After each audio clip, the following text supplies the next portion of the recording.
Hi, I'm Dr. Brannick Riggs, Vice President of Education at doTERRA International. I'm here with our Scientific and Medical Education Committee here in Europe to have a discussion about the wellness chart. The wellness chart was created by Dr. David Hill, one of our founders, 15 years ago now. And he really had this foundation of lifestyle and then, of course, some things we can do for our health on top of that. It begins with nutrition and digestion, and on that, it builds movement and metabolism. We know that nutrition is that foundational piece, and that once we have that under control, we can really move on to metabolism and how much we're moving every day.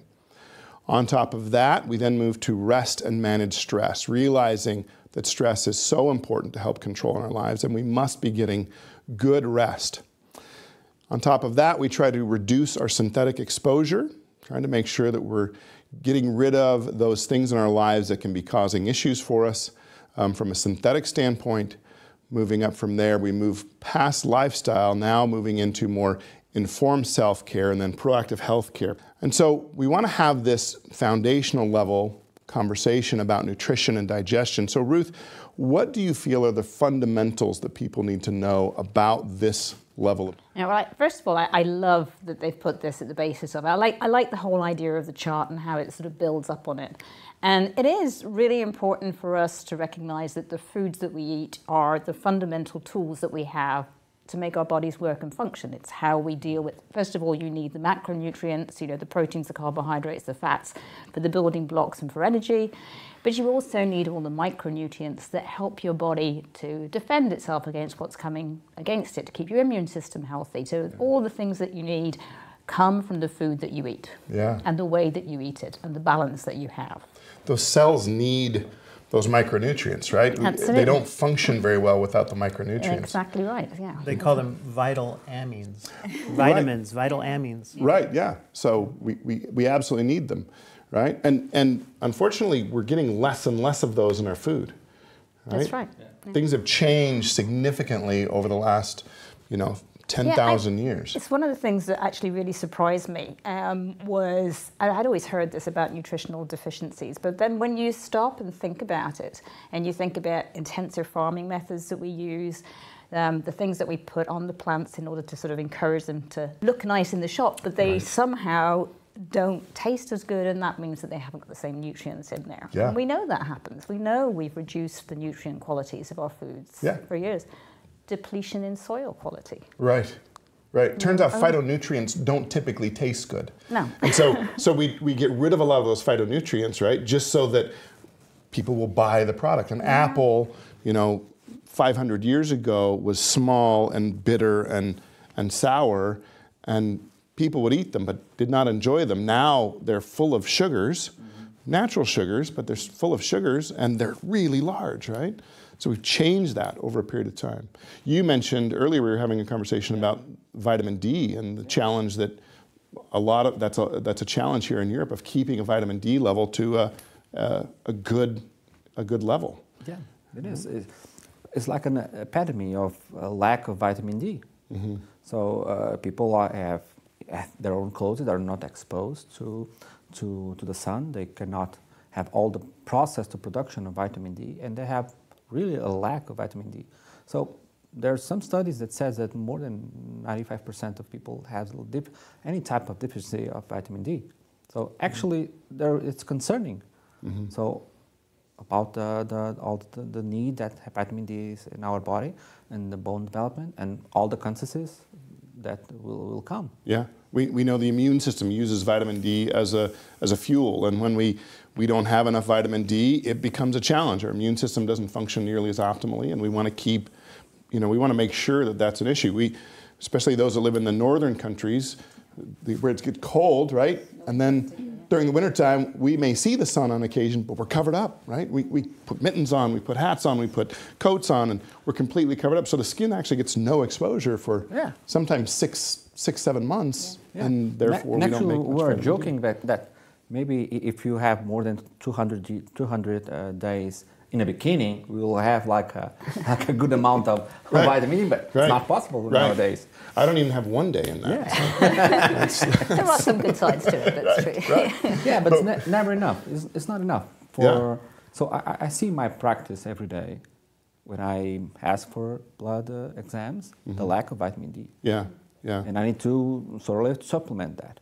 So it's actually a concern. Right, becomes a challenge. And I think because of that, I would say that everyone really does need some supplementation of vitamins and minerals. Yeah, right? As long as it's the right type of supplementation. I mean, we all know what those supermarket shelves look like with stacks and stacks and stacks of stuff up there of varying different prices. And it's not a lot of the vitamins aren't necessarily available when you just put them in a pill and give them to you. They might not be absorbed properly by the body. So there's it is a complex process. Yeah, it's like easy to sell, but at the end, it's not the most profitable for the body. Right. And how those vitamins are made, that's a concern too. Yeah, yeah. And we need that full spectrum of vitamins, right? We don't just have that one laboratory created vitamin. We get, Alex, you're kind of an expert on this, but we get our vitamins from food sources generally, and that's much better for us. Well, I think one of the unfortunate things about nutrition or inadequate or deficiencies in nutrition is that we don't notice those deficiencies right away. No. Right? They build upon themselves over time, and then it's too late, right? Then we're having challenges that are harder to correct for. So if we can have that base of that foundational strong nutrition, it's going to really help us out in the long run. Yeah, that's true. And you are what you eat. And you are how you eat. So it's important to have a look what we eat, but it's also too important how we eat. I think in our time we all eat too fast. Everything has to go fast and quickly, and the body has no time to take all this nutritions we need on, because everything what we eat, the body tries to take out everything what is important, bring it to your cells, make metabolism in it, and then that our body works not only well, it has to work super well for a good health span. Right. And if we eat too fast, we have a second problem. If we eat too fast, we eat too much.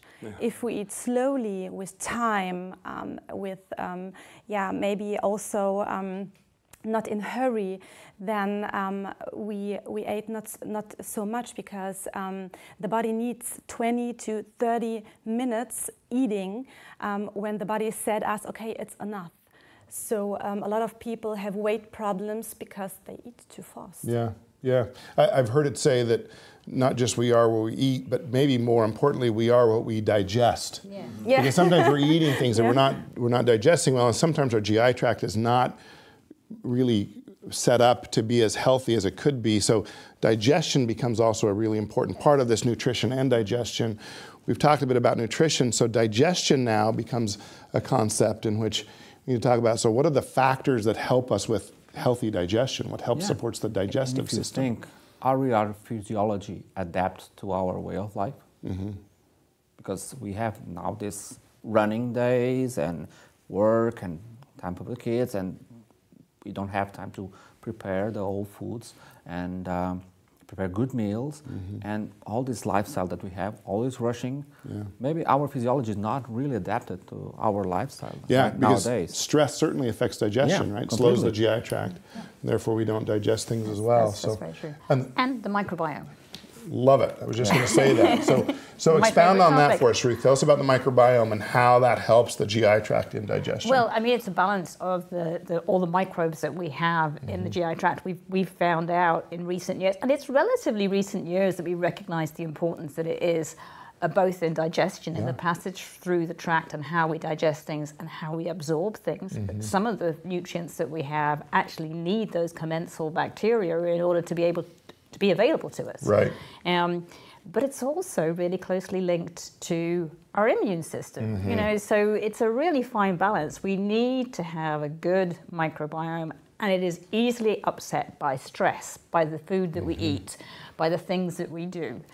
So those are really important elements. And it's connected to our blood sugar regulation we talked about yesterday, because if you eat some food, it could be that for some things like what normally is, we have the glycemic index. So if you have something like white bread, the most of the people have a high glycemic index, so a high rising blood, a high rising amount of sugar in the blood. But if you have other food, like healthy food, green food, then it's lower. But we are individuals, and our microbiome is also something what is influencing our blood sugar rising, our roller coaster. So it could be that for some people maybe white bread isn't so bad than for other people. Yeah. And also there is maybe someone who eat a carrot and have then a high rise of blood sugar. So microbiome is a big secret, but it's totally individual composition in our body. Yeah. I love that you said that, Alex, because it's one of my mantras is always knowing yourself is the most important thing. Everybody is different. You know, we can give lots of advice, and that there are loads and loads of different diets available. You know, that you have the paleo diet and the vegan diet. They might work for some people. You know, and there's a lot of science behind some of these. You know, how they can impact. At the end of the day, you need to know how your body responds to the food that you eat, you know, and what works for you. And I think that's a really important element. Almost all of the things that we're going to be talking about is knowing your own individual person, and that might be the microbiome, it might be your other sensitivities that you have. Yeah, the microbiome is fascinating to me. I recently read an article that was stating that we actually are more bacterial cells than we are human cells, which means that I may not identify maybe as a human anymore. I may identify as a bacterial planet, I guess, that has this bacteria that I house. And so we need to make sure, as we look at digestion and nutrition, that we're being kind to the good bacteria. our host our bacteria that we're hosting in our system. So, Alex, in a world where some people don't even think about exercise anymore, tell us about the next layer of the chart, which is really movement and metabolism, and how important that is, and maybe why we build that on top of nutrition and digestion. Yeah, for better or for worse, technology's come a long way. And it requires that we don't have to move as much as we might have had to historically. Yeah. And you can travel easily around the world and basically just sit there the entire time. But really, our bodies are not designed for such a sedentary lifestyle. We're designed genetically, our cells, our muscles, our joints. We're supposed to be moving regularly. So we have a little bit of a tug of war with the comforts of today. But the good news is it doesn't take a whole lot of effort to see improvements. Yeah. Something as simple as 10 to 30 minutes per day of simple activity can go a long way in improving your health and your wellness. So some simple things that people can do are, taking the stairs instead of the elevator. Or, maybe you park a car a little bit further away, or even better yet, don't even take the car. Right. Use your feet. It's amazing to me how long people will drive around a parking lot looking for the closest space, as opposed to just parking further away and walking into the store. I chuckle a little bit when you see people drive to the gym, right? And then they get out to go exercise. Right. It's like, this is a little If that gym ironic. is 30 miles away, maybe, but most of the time the gym is a whole lot closer, right? Sure. And then we're okay. But I think it's really interesting that you say that. I think a lot of people try, again, those fads there are, those sort of idea that you have to do, it started with, jogging and aerobics or running or high intensity training, all these sort of fads come through and people go, I'm going to go with that, I'm going to go do it. If it doesn't suit you, you won't keep it up. And the latest research that I've seen and been looking at this basically says the best exercise is the exercise that works for you. Again, you know your own self, you know your own body. So whatever makes you be able to move regularly, that's what works. If it's going for a walk, if it's doing yoga, if it's going to the gym for 4 hours, it doesn't matter. What matters is that you find what works for you, what you can sustain. Well, I think also we used to have lifestyles, right, that necessitated exercise. If I was a farmer and didn't live in the city, then I was out all day walking behind a plow or weeding the fields or whatever it was, herding the sheep or the cattle. We don't typically have those jobs anymore. Most of us don't. And so we're now sitting sometimes 8+ hours a day. And that is leading to significant challenges in our physiology, right? So maybe finding ways in which we can incorporate movement into our life is great, right? Well, people have even described the sedentary lifestyle as like the new smoking, right? That people, everybody knows that this is harmful for us, right? But it's now, how do we push back against it? What are some easy things we can do to push back on it? And the sitting at the new smoking is a good word, because we have so many different muscle types in our body. And if we are sitting, we don't train our muscles we all know as our muscles, but we also don't train our digestion. So if we are sitting the whole day, then it's also difficult to work with all the food we eat. And also our heart, we forget our heart. Our heart is also a muscle. We have only one heart. And if our heart is beating and we train it, beating because of good things, then our heart will be work also longer, like our other body muscles. Yeah. So there really isn't any way of avoiding the fact the last 3 years or so have been tough on a lot of us around the world, right? We've had some pretty significant challenges that we've dealt with. So Fernando, can you suggest some top tips in the next category, which is rest and manage stress? What are your maybe top 5 suggestions in that category of rest and manage stress? First of all, I think you need to know the importance of resting. So sleeping and just rest at home for a while. Of course, doing your physical activity, your 150 minutes a week to improve your heart rate, your breathing. But it's important for you to rest, especially with jobs that requires a lot of physical work, but also mental work. You need to just rest, have a good sleep hygiene. So sometimes people struggle to how to sleep. They cannot sleep. They have those issues, but you need to make an effort. So try to do simple things and try to choose what is best for you. Try to not take caffeine some hours. People sometimes for instance, I like to take a coffee before I sleep, and I sleep really well. But it's a paradox, and that's happened in physiology. Others may find, though, that if they do the same thing, even 6 to 8 hours before sleep, it's going to disrupt their sleep Make and some have challenges exercise. with it. Right? Go take a walk after dinner. Read a book. So if you have those routines, it's important to have a routine. Yeah. And sometimes it's not possible. For me, as a doctor that works in an ER, I have 2 nights a week that I don't sleep at home. But my body is used to that, even if I know it's not healthy for me. But my body has struggled and now have new mechanisms to balance that. So it's important for people to really know how that works for them. Yeah. So have this process to how to sleep and then rest as much as they can. And do some activities that help them, give them some pleasure, enjoyable things that they feel good, emotionally balanced. That helps too. Because stress sometimes is good. Right. It's motivating times, right. So when you have a task, when you have a lecture, when you have a project to do, you need to have some level of stress, and that's good. It's hard. It really put the enough blood into your brain. It helps you to be more sharp. But when it's too much, it'll make harm you. Yeah. So our systems weren't made to really deal with stress all the time, right? Yeah. Physiologically, we were talking about development. When a tiger would jump out of the jungle or a bear out of the woods, our body was meant to respond in a way that would allow us to escape that life-threatening challenge.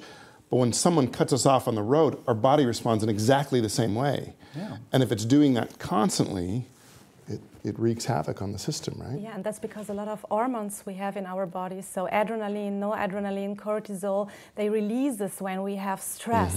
And we need it. We need it that we can run fast. Right. Or we need it that we can push hard. So fight or flight, and survival of the fittest. If we don't manage this stressy situation, then we don't have a resilience. And in the past, we could die. But today, maybe a stressy situation, what can have a positive effect is maybe like the wedding of your best friend and you're the bridesmaid. So you have I've never been the bridesmaid, but yes, I understand. Always a bride. That's right. Or the birth of a baby. Yeah. The birth of a baby, you have a short time, a lot of stress, and then you have a big release of endorphins in the moment when you got your baby. And also when you have, after a stressy time, something good, like the tears of your best friend at the wedding, this is such a great feeling in you that all the work, what you did, all the stress, what you had, it's worth it. It was worth it. And these endorphins, they makes us better. They makes us good. But if we have these hormones the whole time in us, I mean the bad hormones, not the big chocolate with the endorphins, more the adrenaline, noradrenaline, and the cortisol, it can also influence our blood vessels. It can influence our mood. It can influence our concentration, and it can influence our digestion. Again. So it is beautifully built, isn't it? And it's also, like you said, Ruth, so individually. It's so individual how we are managing stress. We like to think that all these things are separate, right? But they're not. But they're all interrelated so much. The gut-brain axis, more and more there's coming research relating that. Which is also linked to the immune system. Which is when we're talking about the microbiome, more and more there are available exams to the practitioners to know about your microbiome. I recently read an article that was telling us that sleeplessness, those that don't sleep well, actually require 40% more insulin production to manage healthy blood sugar levels. That's pretty significant, right?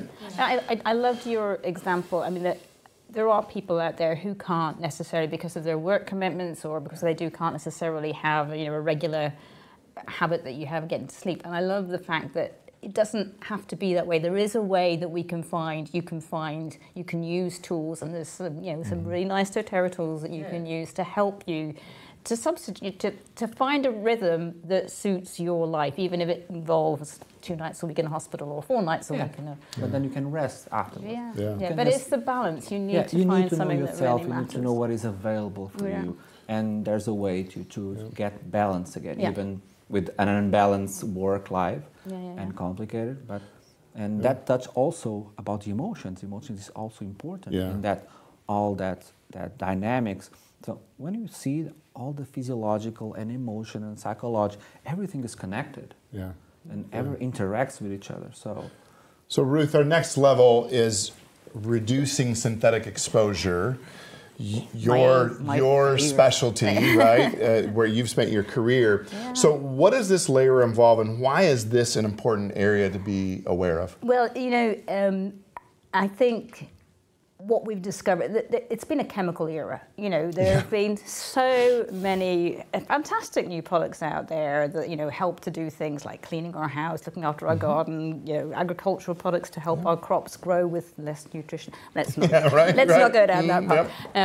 There are so many fantastic things there, but what we've discovered over in recent times is that there's a real build-up of chemical substances in our environment that our bodies have to cope with on a daily basis. And, it's becoming a bigger and bigger challenge. I think most of the big organizations, I could talk about the WHO, I could talk about EU in Europe itself, have all started to signal concerns about the possible health impacts that come from air pollution, agricultural compounds, things that are in our environment that we're constantly being exposed to. And anything that we can do, 2 sides, to reduce that exposure or to help to prepare our bodies to deal with it. Because let's face it, there are some things we can deal with, but we around this table can sing about it to our heart's content, we can't solve the air pollution issue, just like... They didn't put the 5 of us in charge of the world. That's probably good, actually. Not yet, but we're working on it.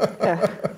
No, but I mean, governments are trying to do things, organizations are trying to do things, but it's going to take time. You can't just suddenly take these all out of the environment. Now, I'm not someone who would, say that we have to be absolutely rigid about exposure. I just believe that you can reduce it in many different ways. I personally, I like to make all my own cleaning stuff in home. Everything that I very rarely buy stuff from the shops now. I make it all at home.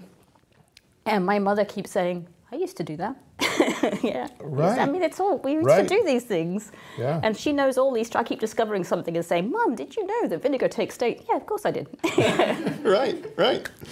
So we're kind of returning to those old ways, we are, right? and it's lovely. It's lovely to do it. But I think it all helps. It all helps to, reduce the overall burden that you're putting on your body. Yeah. Because your body has to deal with this as well as all the stresses is concerned, and all the normal bodily processes. And if you charge it with too much stuff, it will not be able to manage it properly. Yeah.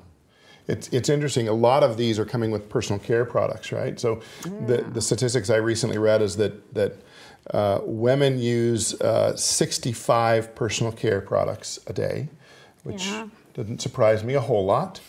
But with those personal care products, they had 160 synthetic chemicals that they were putting on their skin that we know can create challenges. And some of those chemicals actually we accumulate over time. That's what they're finding more and more now. And actually even, there are things that are out there that we can't do anything about, or unlike to do anything about. Right. I'm talking about, the foods. I read just recently, EFSA, which is the European Food Safety Authority, have just published a report on bisphenol A, which, we've all heard a lot about over the years, and they've just determined that actually it is causing harm to people. And it's in pretty much everything, in the packaging, and it gets into our food. So, there's a whole, they've just reduced the levels by 20,000. Wow. So we're finding more and more of these things out, and we need to help our bodies to deal with this, with this stuff. And thankfully now there's more and more products out there that are telling you right on the label, right? BPA free being one of those. That's a hallmark of, I'm going to choose this over something else. I think reading labels is a very good habit to get into. Yes, for sure. Yeah. And recognizing maybe some of those compounds so that we can start making choices to avoid them. By that, then we change who's willing to produce them, because if we're not spending the money on those things, we may not be able to change it immediately, but if you put the pressure on people to do that, then it will happen. And more you have more people awareness. Yeah. Yes. So there's a lot of products that are get out from the products, that are reduce it or eliminate for the product, but there are many substances that still are in our everyday products. That we use it, we eat it, we drink it. So more and more people are aware and read those labels. That's true. And just make other choices. And that's important for people like us that knows the science and read the studies, to aware others to just make safety choices. Yeah.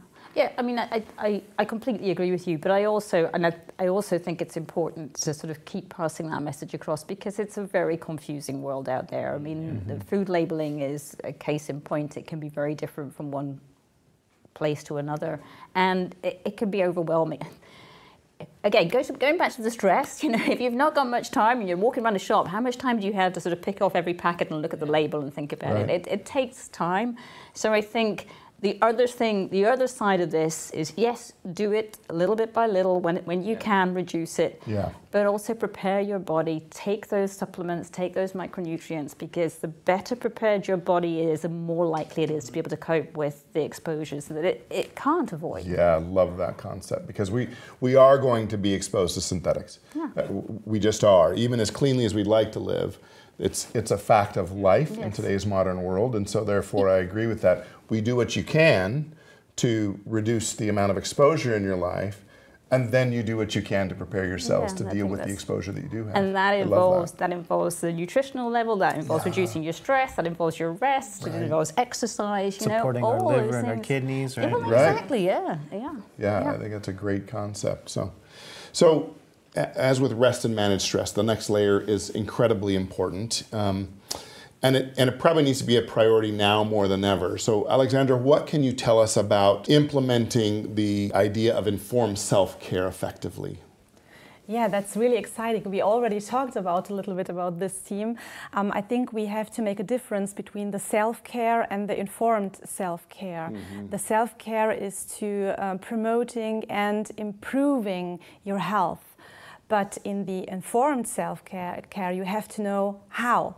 And I think this is really important. So I think all the people who are looking now in our video, they doing the right thing, the informed self-care, because they got now the information from us. Maybe how can they live healthier? So the people they have to search. They have to think about how can I promote my health better.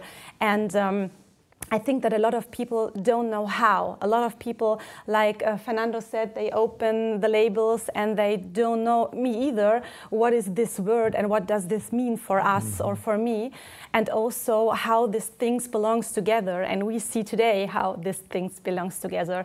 So I think at first, yes, the people, they can inform themselves. And I think we have a lot of awareness advocates outside who are already doing this for all the people outside and themselves. And for the other people who are don't doing this, who also would like to live healthier, they have to help them, and they already do it now, and that's so wonderful that we can be part of this informed self-care on a maybe a little more special or scientific way where they can get the information. Yeah, I like what this implies too, the self-care, right? We need to feel empowered and responsible to look after our own health and wellness, and then to help others. That's such a good point. I think your own personal responsibility to your self-care is a really important aspect there. Yeah. I completely agree. I agree. I think that that's the beauty of the Scientific and Medical Education Committee, is that's really a place where we can be of most assistance, is saying, look, we're understanding more and more about how to use products to care for ourselves, our bodies, and our environment, and we'd like to share that information. So it gives us the opportunity to do what we're all passionate about, which is helping people, right? We went into this business, we went into this, our education, that long, arduous process, so that we can then be of assistance to other people. And that's the beauty of the Scientific Medical Education Committee, is that we get to do that with some natural products, which are so amazing. Yes. So on top of that, we have proactive healthcare. Proactive healthcare is really that space in which people interact with, particularly us as physicians, right? Looking for how do we move forward with our health. I would say that one of the things that maybe our wellness advocates need to know is to understand their own risk, right? We might look at family history or genetics to understand, what am I particularly at risk for? You were mentioned earlier, kind of specified things that we can know about ourselves, like continuous glucose monitors, those sorts of things. But when we look at our own family history, it tells us some things that we might be at risk for, right? And some things that we might want to do about that. Participating in screenings at appropriate time, getting annual labs done to know where I sit, and not just one time, but also over time to see, is this changing, right? We look at glucose and maybe an A1C, and realizing that, yes, it might be in normal range, but the last 3 years you've trended up. And so if we continue this for the next 3 years, this is where you're going to end up. So let's do some things now to change that. What do you find with this healthcare portion of things, proactive healthcare?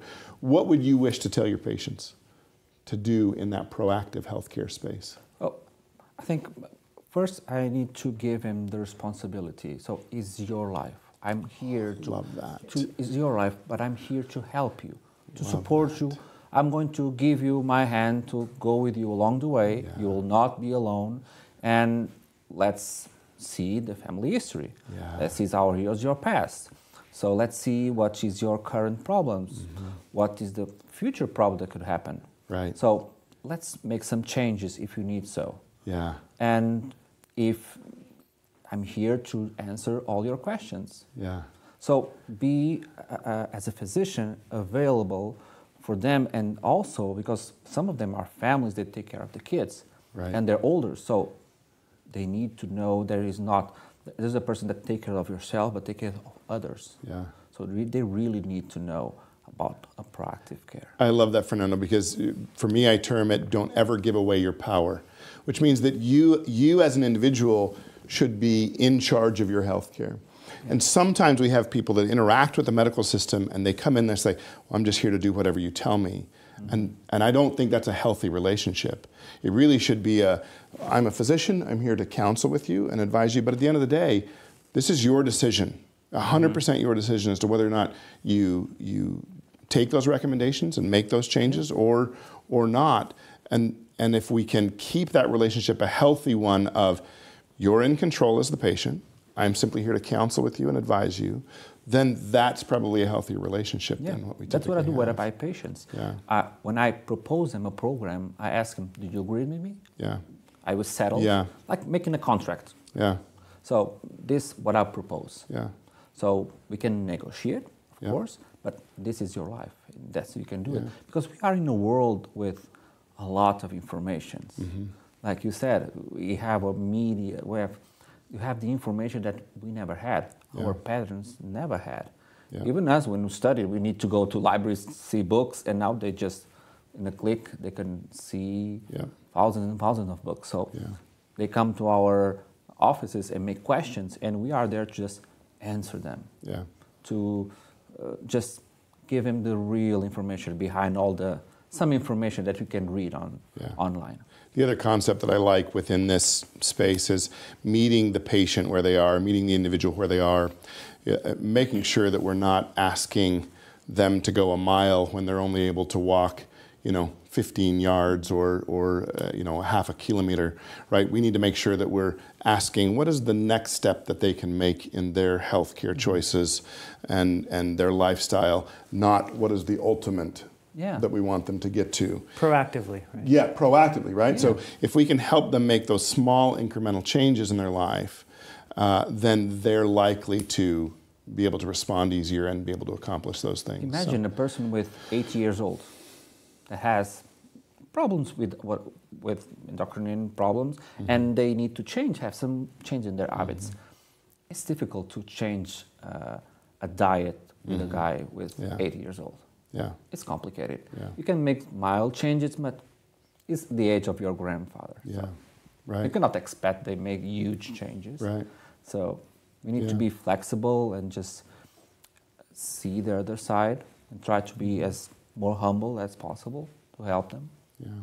Well, I appreciate your having this conversation. It's been fun to be with you and talk about the wellness chart and how important that is for us to adopt in our own lives, right? Absolutely. Making sure we're paying attention to that. And then also for our amazing wellness advocates out there to understand why these things are so important, that there is real scientific backing to each level of the wellness chart. And that they're making those lifestyle changes and changing their lives as well. So grateful for each of you, and thank you for your time today.